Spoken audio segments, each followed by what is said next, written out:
Já voltamos com o programa Ressoar e agora bora conferir mais um Conexão Social. Hoje a presidente do Instituto Ressoar, Ionice Silva, tem o prazer de conversar com a cirurgiã plástica, a doutora Daniele Gondim. Então bora lá acompanhar esse bate-papo?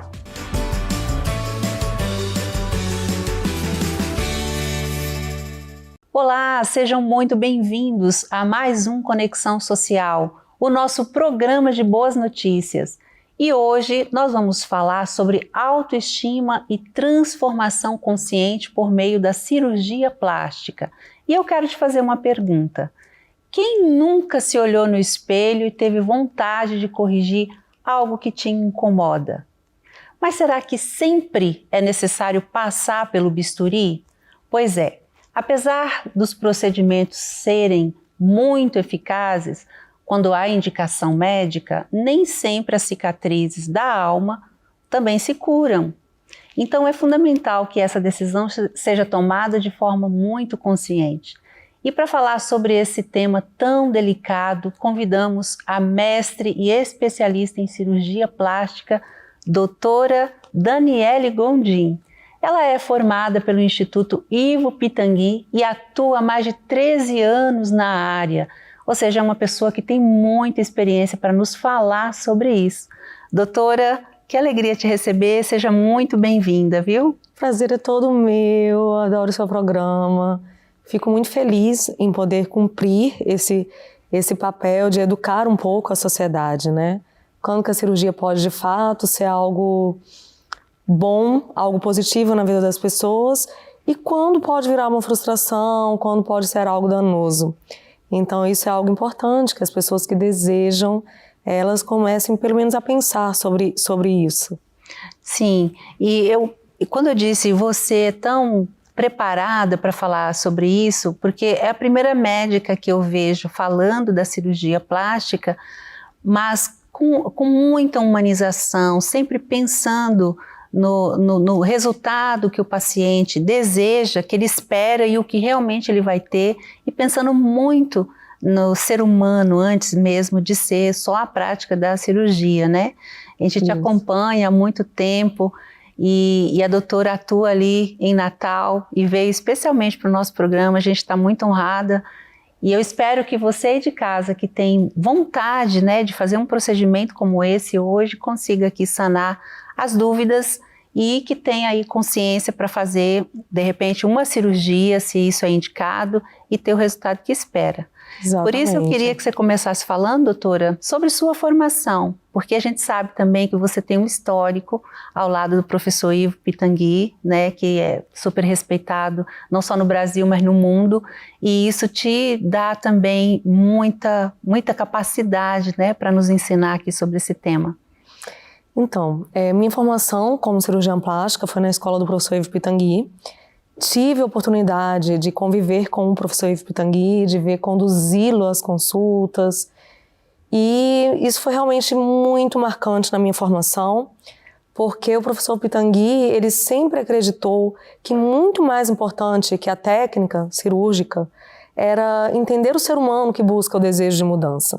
Então, vê-lo conduzir a expectativa, entender a história de cada pessoa, tentar customizar as técnicas cirúrgicas para a necessidade de cada um, né? Evitar essa padronização da estética, evitar as caricaturas estéticas, né? Conduzir de uma forma consciente, segura, saudável. Isso, de fato, foi a maior lição que o professor Ivo Pitangui trouxe para a minha vida. Depois eu tive a oportunidade também de participar de um estudo de doutorado de uma psicóloga em Paris, doutora Juliane Casarim, que estudava exatamente essas questões mais extremas, né? O que é que se passa na cabeça de alguém, quais as questões psicológicas envolvidas no desejo de aprimoramento estético. E o que eu vejo também, né, somando tudo isso, a minha experiência, a minha prática diária no consultório, é que todas essas questões elas são muito importantes, né? O que o paciente busca, né, com a cirurgia? Será que de fato é apenas um aprimoramento estético? Será que é uma queixa madura? Então isso é algo muito importante. São perguntas que eu sempre faço e que eu sempre estimulo, né, o paciente a a se perguntar, né? De onde que veio essa queixa? É algo que já existe há muito tempo, né? Ao longo de uma semana, quantas vezes você se pega pensando nisso? Ou quantas coisas no seu dia a dia você deixa de fazer por conta dessa queixa estética? É algo que parte de você? É a segunda pergunta, que também é muito importante, né? Então, se foi uma queixa sugestionada por terceiros, ou se veio de uma pressão externa, né? Que infelizmente, algo que o professor Pitangui se preocupava muito e que também me preocupa muito, né? A linguagem abusiva nas redes sociais, o estímulo, né, excessivo a um apelo de uma padronização estética, que muitas vezes leva alguém a fazer uma cirurgia sem necessidade, né? Então, às vezes a pessoa busca na cirurgia sanar uma frustração ou corresponder a uma perspectiva estética imposta apenas por uma necessidade de pertencimento social. Sim. E isso, de fato, é muito grave, né? Então, toda necessidade ela tem que partir da própria pessoa. E o profissional ele precisa estar muito atento a isso, né? É muito comum, de repente, a pessoa está vivendo uma frustração e ela vai lá e compra a cirurgia, né, como quem compra uma solução. E a cirurgia sendo vendida como produto, né, de uma forma muito imediata, de uma forma muito sensacionalista, ela pode ser um grande erro na vida do paciente. Ele pode simplesmente não estar preparado para viver aquela mudança naquele momento. Sim. Né? Então, isso de fato são questões que precisam ser levantadas, que a própria pessoa ela tem que ter esse autoconhecimento e tentar entender de onde que veio esse desejo. Né? Porque se fosse sugestionado por pressões de mídia, por pressões ou comentários inadequados de terceiros, provavelmente essa pessoa não vai se beneficiar da cirurgia. E a gente vive, né, uma ditadura da beleza, né? As redes sociais trouxe essa comparação, porque às vezes a mulher não se acha mais adequada, né? Porque essa era de Photoshop, aplicativos que transformam a pessoa, então as pessoas não são fotos, né? Exatamente. Então a realidade da pessoa não condiz muitas vezes com aquela foto que ela posta, mas as pessoas fazem muito essa questão da comparação, né? E eu queria que você falasse exatamente do papel da cirurgia, porque tem uma história por trás de como nasceu a cirurgia plástica e quem pode se beneficiar dela, né? Então, a cirurgia plástica, ela serve, de fato, né, para gerar um aprimoramento, né, para gerar uma paz da pessoa com aquela imagem, né, que ela vê no espelho. Então, se for uma necessidade intrínseca de aprimoramento, né, isso é normal, isso é saudável, né? Desde sempre o ser humano ele teve a necessidade de aprimoramento. Então, quando não existia cirurgia plástica, as mulheres usavam espartilhos, né, elas usavam maquiagens. Se a gente for conversar, né, com nossos avós, bisavós, até quando não se falava em cirurgia plástica, todas elas tinham suas receitas de beleza, de cremes caseiros. Então, a necessidade de aprimoramento, né, de autocuidado, ela pode sim ser algo saudável, né? É um direito nosso, isso é legítimo, querer estar bem. O grande erro está na comparação. Então é importante, né, que esse aprimoramento ele tenha como parâmetro a própria pessoa. Então eu quero ser uma versão melhor de mim. Eu quero ser uma versão aprimorada de mim. Por quê? Porque eu quero olhar no espelho e me sentir bem, e me sentir confiante. No momento que vem a comparação, que na minha opinião é o grande mal dos tempos atuais, em todos os aspectos da vida, não somente falando de imagem, é aí que vem o dano, né? Por quê? Porque a sua expectativa, ela vira algo que muitas vezes é impossível de ser atingida. E aí a cirurgia, que poderia ter uma grande oportunidade de lhe gerar bem-estar, né? De lhe gerar essa paz, essa melhora na autoestima, na autoconfiança, ela pode te gerar uma frustração, simplesmente porque você não atingiu aquela caricatura estética, né, aquele padrão estético desejado. Então isso é algo realmente muito sério. Hoje, né, com as técnicas de venda, de marketing, infelizmente aplicadas dentro da medicina, a cirurgia ela virou um produto e as pessoas elas desejam aquele produto e muitas vezes consomem de uma forma completamente pautada em ansiedade, de forma precipitada, sem estarem preparadas para viver essa mudança. né? E isso é realmente algo muito sério. Sem contar que nessa busca, né, desenfreada por conseguir, a pessoa acaba não tomando os cuidados necessários e às vezes paga com a vida, né? Exatamente. Paga um preço muito alto. Eu queria que você falasse disso, porque depois a gente vê na mídia divulgando que entrou super bem, saiu morta, morreu, mas por quê? Tem sempre uma causa, né, doutora? Na hora de escolher o profissional, na hora de saber o que está fazendo exatamente. Então, na minha opinião, eu acho que um dos maiores danos, né, para a cirurgia, para a medicina em geral, é o processo da industrialização, né? Então, as pessoas trouxeram a linha de produção industrial, que é realmente algo interessante quando você está querendo fabricar objetos, porque você tira a característica de um objeto, se a gente observa um objeto feito por um artesão e um objeto feito na indústria, né? Então, o objeto da indústria ele tem menos detalhes para ser fabricado em série e gerar mais lucro. Mas quando a gente está falando de imagem humana, esse conceito ele jamais pode ser aplicado.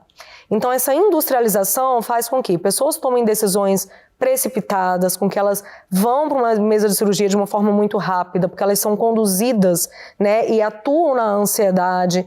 Os próprios profissionais acabam trabalhando também em linha de produção, né, fazendo muitas cirurgias por dia, muitas vezes em ambientes que não são seguros, né? Então, isso de fato é realmente muito arriscado, né? Então, cada paciente é único, cada paciente carrega uma história, tem uma expectativa com a própria imagem, tem uma beleza que precisa ser realçada de forma singular, né? Então, eu creio que essa industrialização, ela gera danos, porque primeiro ela gera caricaturas estéticas, e segundo, ela fere o principal pilar da cirurgia plástica, que é a segurança. Então, muito do que eu vejo desses casos mal-sucedidos foram isso. Pessoas que tomaram decisões precipitadas, profissionais que trabalharam em linha de produção, né, muitas vezes sem ter aquele devido cuidado com as questões, né, da segurança. Será que esse momento é o momento mais adequado? Mas a pessoa não está bem de saúde? Não está, exatamente. Como que está a condição de saúde? Né, hoje, por exemplo, no nosso serviço, a gente tem toda uma equipe multidisciplinar para preparar o paciente para a mudança. Então, a gente tem psiquiatra, a gente tem nutricionista e a gente estimula toda uma otimização do estilo de vida, né? Fazemos um pré-operatório extremamente cuidadoso, né? Com vários exames. Se a gente observa que existe alguma alteração ali mínima que seja de uma anemia, qualquer coisa, essa alteração ela precisa ser tratada antes. Por quê? Porque a cirurgia plástica ela não é urgência. E ela não pode ser conduzida dessa forma. É para melhorar, não é para a pessoa ter outro problema, né? Exatamente. Esse tema, né, é super bacana da gente falar, porque eu sempre falo, o nosso público aqui, ele predominantemente são de mulheres nessa fase, depois dos 40, né? Uhum. E a gente sabe que as mulheres têm uma preocupação muito grande com esse momento, porque são ainda extremamente produtivas, muitas atuando ainda no mercado de trabalho, têm uma energia muito grande, né, para trabalhar e às vezes olham no espelho e não está feliz com aquilo que está vendo. Muitas não sabem lidar com isso, com esse momento tão importante. Então eu acho que era legal desse momento de até você falar com essas mulheres que estão em casa, de repente passando por isso, né? Porque às vezes é um momento indicado dela cuidar também dessa parte, né? Claro, com todo o cuidado.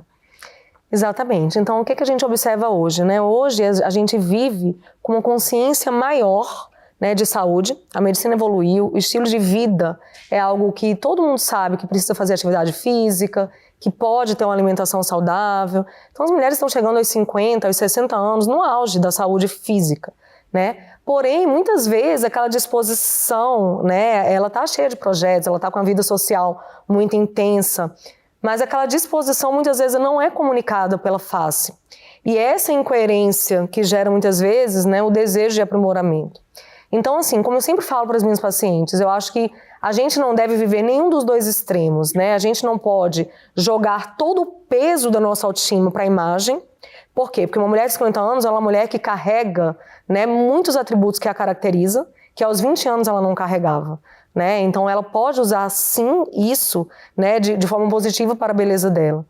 E ela pode também aprimorar as questões físicas, né? Isso é algo extremamente legítimo, se houver um desejo. Hoje a gente tem a liberdade, a gente pode escolher, né? E por outro lado também eu não acho que o outro extremo, né, de oprimir quem deseja melhorar. Ah, você está querendo fazer uma cirurgia plástica é porque você não aceita envelhecer. Não tem nada a ver, né? Você simplesmente quer que a sua face ela seja coerente, né, com aquela imagem que o seu corpo representa, né, do ponto de vista de vigor, de vitalidade. E eu vejo muito isso na minha prática, né, mulheres que falam que a cirurgia do rejuvenescimento ela vem junto com um novo ciclo da vida, né? Muitas vezes elas estão iniciando novas carreiras aos 50 anos, elas estão no auge do colher os frutos, é agora que ela está viajando mais, né? Que ela já cumpriu muito dos seus papéis sociais, né? Na família, na maternidade, e ela agora está querendo, né? Passar por esse momento de autocuidado, e a cirurgia ela entra como esse marco, né? Eu vou parar tudo e vou fazer algo por mim. E pode ser sim saudável, se for conduzido com segurança, né? Se o seu objetivo não é a imagem do outro, não é uma imagem criada, né, por uma pressão de mídia, mas for simplesmente o seu reencontro com você mesmo. Muito bom. Agora, tem um outro assunto sério, doutora, que é as pessoas que acabam fazendo disso um vício. Não estou contente com isso e vou ali. Vou já agendar, vou já ligar para o meu médico e já vou fazer. Isso é um transtorno, né? Um problema, né? Queria que você falasse sobre isso. Então, existe sim um transtorno, né, da percepção da autoimagem. Esse transtorno, ele está cada vez mais comum. Por quê? Porque os procedimentos estão cada vez mais acessíveis. Então, antes, uma pessoa estava estressada, ela passava por uma frustração, ela ia tomar um café com as amigas. Hoje em dia, ela passa numa clínica de estética, que muitas vezes tem até no shopping, né? E vai e faz um procedimento. E aí, muitas vezes, ela acaba se acostumando com aquela mudança, e aí ela fica nessa necessidade de mudança, ela não percebe a distorção da própria imagem, e isso gera realmente um vício. Isso é extremamente danoso. Então, o que é muito importante? Jamais tomar essa decisão de forma precipitada, né? O que a gente observa? A gente se acostuma com a nova imagem. Então, quando você faz uma cirurgia ou um procedimento, e depois você olha no espelho, existe um prazer do aprimoramento. Sendo que depois, olhando todos os dias aquela imagem aprimorada, você se acostuma. E aí você tem vontade de sentir mais uma vez aquele prazer. Então é aí que está a fisiopatologia do vício. E isso é extremamente perigoso, porque ela vai assimilando a nova imagem e ela não percebe que ela está distorcida. Então isso realmente é algo muito sério. Jamais tomar uma decisão de mudança, de transformação, de forma precipitada, ou mediante um impulso, porque está todo mundo fazendo, porque eu tive uma frustração, de forma alguma. Muito bom. Agora, tem os cuidados, né? Porque esses são muito importantes. Tem o pré e o pós. Tem gente que às vezes não cumpre nenhum dos dois muito bem, às vezes o próprio médico também, nessa busca que ele também tem 3, 4, 5, 10 cirurgias para fazer, a pessoa acaba não fazendo esses cuidados. E também tem a programação financeira, que eu acho que tem tudo ali, está tudo junto, né, doutora? Ela está num momento bom de saúde para iniciar, quando ela faz, ela ter todo aquele protocolo, guardar, e também ter condição depois para poder fazer qualquer intercorrência que tiver. Todo procedimento tem um custo também, né? Queria que você falasse de tudo isso, porque é responsabilidade também, né? Exatamente. Então, assim, é importante que toda pessoa que vai fazer uma cirurgia, ela entenda que a cirurgia ela é um pacto de responsabilidades mútuas, né? Então, existe o papel de cada um. Existe o papel do médico, da equipe dele, né? Existe o papel do paciente de otimizar o seu estilo de vida antes, né? De ser orientado a fazer a cirurgia no momento em que ele consiga passar pelas recomendações pós-operatórias. Então existe um planejamento que deve ser feito da vida, né? Eu preciso me ausentar do trabalho por alguns dias, eu preciso ter um suporte em casa por alguns dias. Então tudo isso aí tem que ser planejado com antecedência. Tem que ter, de fato, um compromisso mesmo, né, com recomendações pós-operatórias, em não fazer a cirurgia de forma precipitada, em organizar a vida e fazer no momento certo. Né? Quando a gente fala do papel do médico e da sua equipe, é fundamental, né, que o médico ele não pratique a medicina industrializada. Né? Então não interessa o número de pacientes, mas a qualidade de serviço. Né? Por exemplo, no nosso serviço, a gente limita a quantidade de cirurgias no mês para que a gente consiga dar assistência. Eu faço um acompanhamento de 1 ano com os meus pacientes, né, com cuidado de cicatrizes, cosmetologia de cicatrizes. Então, muitas vezes a gente tem até uma demanda a mais, tem paciente em fila de espera, mas a gente não abre. Por quê? Porque eu preciso entender, né, que eu tenho que estar ali à disposição também, né, eu e toda a minha equipe, para fazer um acompanhamento de perto nesse pós-operatório, né? Então, assim, não fazemos mais do que 2 cirurgias por dia, se forem cirurgias pequenas, se for uma cirurgia maior, né? É um paciente só por dia, porque a gente entende que dessa forma vai haver, de fato, muito mais cuidado, um cuidado muito mais individualizado, mais personalizado. E no pós-operatório, igualmente, né? Precisa haver, sim, segmento, né? Retornos com o médico, uma equipe de fisioterapia, né? Preparada, indicada pelo próprio médico para fazer a reabilitação. Então, de fato, não é algo simples, não é como ir ali no salão fazer a sobrancelha, né? É uma cirurgia e precisa realmente de todo cuidado e de compromisso de todas as partes. Agora, doutora, eu queria que você falasse de alguns mitos, algumas coisas que as pessoas falam que são mitos e que são verdades, mas antes eu queria que você falasse, quando bem indicada, essa cirurgia ela já não é uma vaidade, sim é uma libertação, né? Na verdade, assim, o que a gente sabe que no fundo, ninguém quer viver uma cirurgia, ninguém quer ganhar uma cicatriz. A gente quer, na verdade, a libertação que a cirurgia traz. E aí a pergunta que o paciente tem que se fazer é a seguinte: será que essa cirurgia vai me gerar essa libertação? E geralmente, quanto maior a dor, maior também vai ser a libertação. Então, por isso que é muito importante que a pessoa ela procure fazer um autoconhecimento. Desde quando isso me incomoda? O que é que eu deixo de fazer na minha vida por conta dessa característica? Por quê? Porque quanto maior a dor, maior vai ser a libertação. Claro, se ela tiver expectativas reais, né? Se tudo que ela espera para aquela cirurgia, de fato, for algo, né, conversado com o médico e for algo possível. Então, é muito importante entender isso, né? Muitas vezes as pessoas elas não tiram fotografias, elas deixam de sair de casa por conta de determinadas características, elas deixam, por exemplo, de usar uma roupa de banho para ir na praia brincar com o filho, porque o corpo mudou depois da gestação. Então, na hora que essa pessoa, né, vivendo essa dor, ela faz a cirurgia para restaurar, né, para melhorar a imagem dela de acordo com uma expectativa real, ela vai viver uma libertação. E é exatamente o que a gente escuta. Eu recebo depoimentos quase todos os dias, né, de coisas que eu nunca nem imaginava, né? Por exemplo, esses dias uma paciente chegou com o cabelo cortado e foi a primeira vez que ela conseguiu cortar o cabelo. Era uma menina de 22 anos que tinha mamas assimétricas. E eu não imaginava que uma mama assimétrica gerava a limitação de não poder cortar o cabelo. Ela usava o cabelo para esconder as mamas. E ela chegou com uma postura, né? A gente percebe muito isso no consultório, da forma que entra, da forma que fala, muitas vezes do tom de voz mais confiante. E ela chegou com o cabelo cortado e ela me falou que essa foi a libertação. E muitas outras coisas, né? Que a gente escuta no nosso dia a dia, de pessoas que estão começando aos 60 anos, uma nova carreira, mas precisavam estar com imagem física, né, de uma face que comunicasse essa jovialidade, e elas contam isso pra gente: olha, eu tô me sentindo muito mais disposta, porque eu acordo e vejo essa imagem mais jovem, e eu me sinto mais disposta, né, às vezes a mudança ela é de fora para dentro também. Sim. Você se percebe melhor, e isso lhe gera um bem-estar, isso lhe gera confiança, e é exatamente aí que existe a libertação. Muito bom.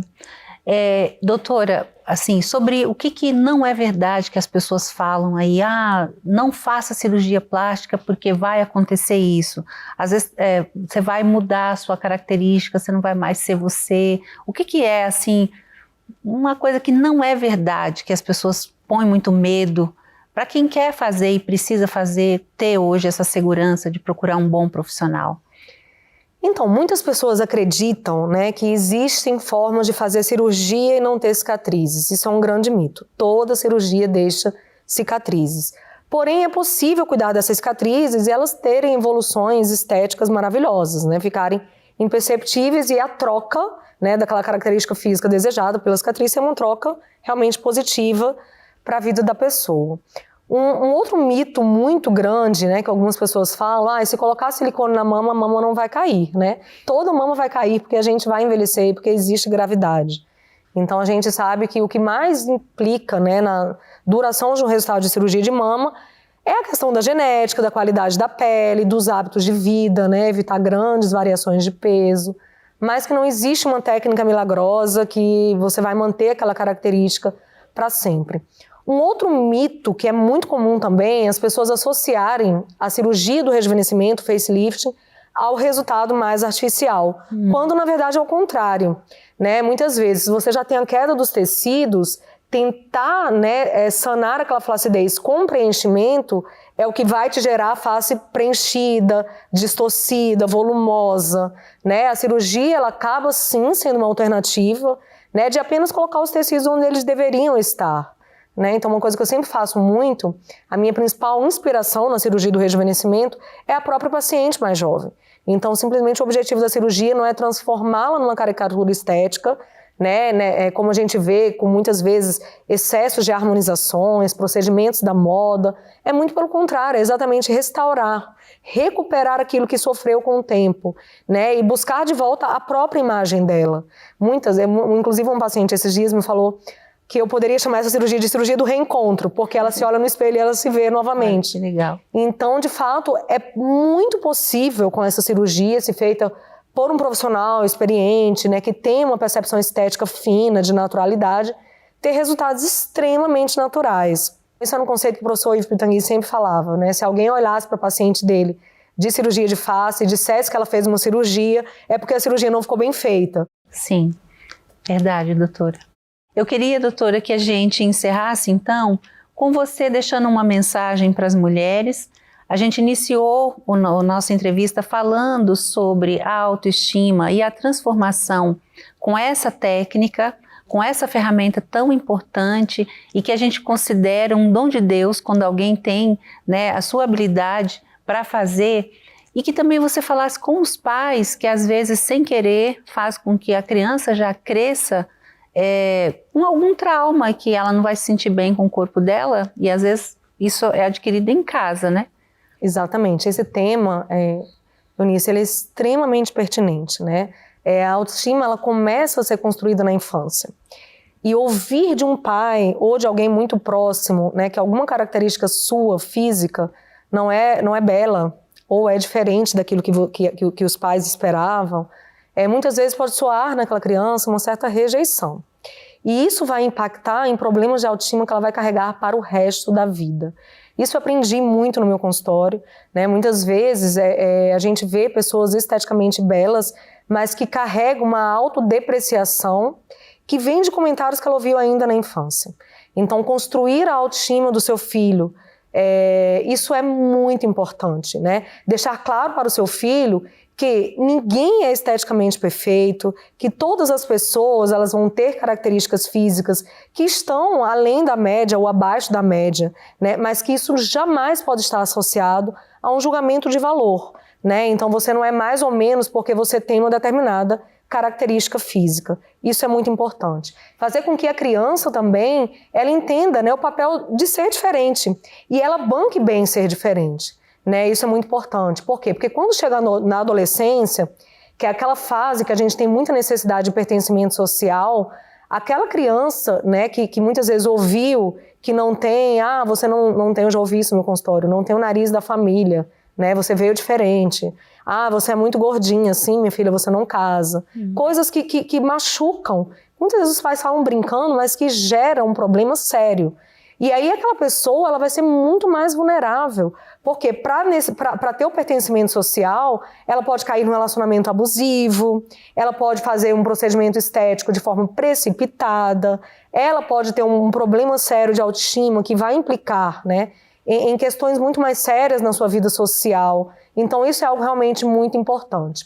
E para você que já é adulto, né, todo dia praticar o exercício da autoestima, né? Então, do jeito que a gente precisa nutrir a nossa relação com os outros, né, seja com os nossos familiares, seja no trabalho, a gente também tem que nutrir a nossa relação conosco, né? Então, tirar 15 minutos do dia para fazer a sua rotina de autocuidado, né, para saber quem que é você, qual que é o seu valor, né? Então, quem que é você, qual que é a história que você carrega, o que é que você tem de único. Isso precisa ser dito, né? Isso precisa ser exercitado. Sim. Então, se todas as vezes antes de sair de casa, você olhar para você e dizer, eu sou fulana, que carrega essa história, que faz isso muito bem, que tem determinada característica, você vai sair, vai chegar na rua muito menos vulnerável àqueles comentários indesejáveis de terceiros. Por quê? Porque você conhece o seu valor. Ah, tem uma coisa em você que você não gosta. E a cirurgia plástica ainda não é acessível para você nesse momento, ainda não é uma realidade. Então vamos realçar aquilo que você gosta. Ah, você não gosta do seu nariz, mas você tem uma boca linda, então vamos realçar essa boca. Vamos botar um batom, vamos hidratar essa boca. Vamos realçar aquilo que a gente tem de positivo. Porque é muito natural que as pessoas elas fiquem se depreciando por aquilo que elas não gostam nela. Mas elas esquecem de ser gratas por aquilo que elas gostam nelas. E quando eu pergunto muitas vezes no consultório, o que é que você gosta em você? Elas muitas vezes não sabem me responder. Poxa. Mas elas têm uma lista de coisas que elas não gostam, que elas gostariam de mudar. Muito bom. Agora, como é que as pessoas te encontram? Então, eu atendo em Natal. Em Natal temos um serviço, né, que recebe pessoas de vários locais do Brasil, de fora do Brasil também. Temos toda uma logística de acolhimento. O primeiro contato com as pessoas que não moram em Natal é através de teleconsulta. E conseguimos organizar todo o planejamento para que essa pessoa fique em Natal. Temos um spa de reabilitação com toda uma equipe treinada para isso. Temos um local próximo da clínica bem adaptado para pós-operatório que hospeda também esses pacientes. E as pessoas podem me encontrar, né, o primeiro contato, tanto através do telefone da clínica, como também através das nossas redes sociais, né, o meu Instagram é Dani Gondim, cirurgia plástica Gondim com M. Você pode ir lá encontrar informações úteis que a gente sempre tenta acrescentar na vida de vocês, né, do ponto de vista de autocuidado, de desmistificar muitos temas acerca da cirurgia plástica. E eu sempre fico muito honrada, né, quando as pessoas saem de outros lugares, vão de longe, exatamente conectadas por esse conceito de segurança, de singularidade, eu não quero ser mais um número, eu quero ser eu mesmo, de humanização. Sim, muito bom. Parabéns, viu? Muito Parabéns obrigada. por tudo, por toda a sua história, pela pessoa linda que você pelo seu papel na sociedade de informar de verdade, fazer com que as pessoas se sintam seguras e muito melhores consigo mesmo, descobrindo sua melhor versão. Muito obrigada, viu, por ter vindo. A gente fica muito feliz mesmo de te receber aqui. Gente, eu queria agradecer também a sua audiência e espero que a doutora tenha aqui respondido para você, tirado dúvidas que com certeza você carregava aí no coração.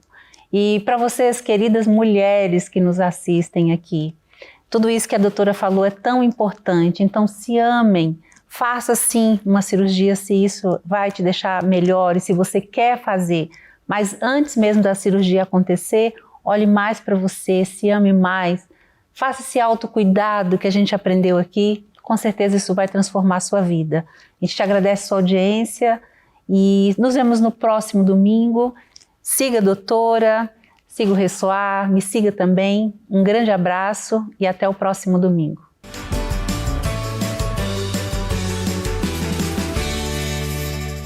Doutora Daniele, muito obrigada por compartilhar com a gente tanta informação e ainda mais sobre um assunto que é muito importante.